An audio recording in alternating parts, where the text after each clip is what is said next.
أعوذ بالله من الشيطان الرجيم. بسم الله الرحمن الرحيم. تبارك الذي بيده الملك وهو على كل شيء قدير، الذي خلق الموت والحياة ليبلوكم أيكم أحسن عملا وهو العزيز الغفور، الذي خلق 7 سماوات طباقا ما ترى في خلق الرحمن من تفاوت، فارجع البصر هل ترى من فطور، ثم ارجع البصر كرتين ينقلب إليك البصر خاسئا وهو حسير. ولقد زينا السماء الدنيا بمصابيح وجعلناها رجوما للشياطين واعتدنا لهم عذاب السعير. وللذين كفروا بربهم عذاب جهنم وبئس المصير. إذا ألقوا فيها سمعوا لها شهيقا وهي تفور تكاد تميز من الغيظ، كلما ألقي فيها فوج سألهم خزنتها لم يأتكم نذير، قالوا بلى قد جاءنا نذير فكذبنا وقلنا ما نزل الله من شيء إن أنتم إلا في ضلال كبير.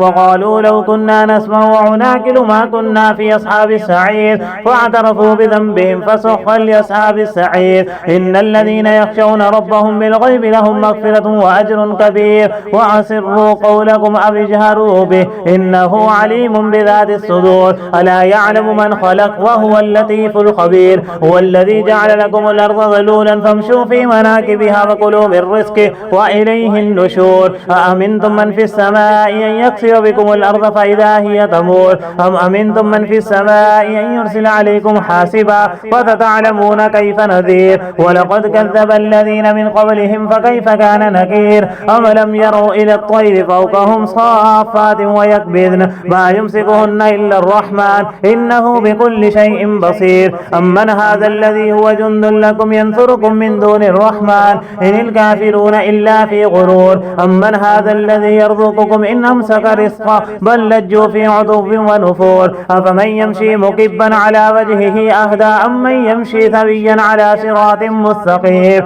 قل هو الذي أنشأكم وجعل لكم السمع والأبصار والأفئدة قليلا ما تشكرون. قل هو الذي ذرأكم في الأرض وإليه تحشرون. ويقولون متى هذا الوعد إن كنتم صادقين. قل إنما العلم عند الله وإنما أنا نذير مبين. ولما رأوه زلفة سيئت وجوه الذين كفروا وقيل هذا الذي كنتم به تدعون. قل أرأيتم إن أهلكني الله ومن معي أو رحمنا ومن يجير الكافرين من عذاب أليم. قل هو الرحمن آمنا به وعليه توكلنا فستعلمون من هو في ضلال مبين. قل أرأيتم إن أصبح ماؤكم غورا فمن يأتيكم بماء معين. صدق الله العظيم.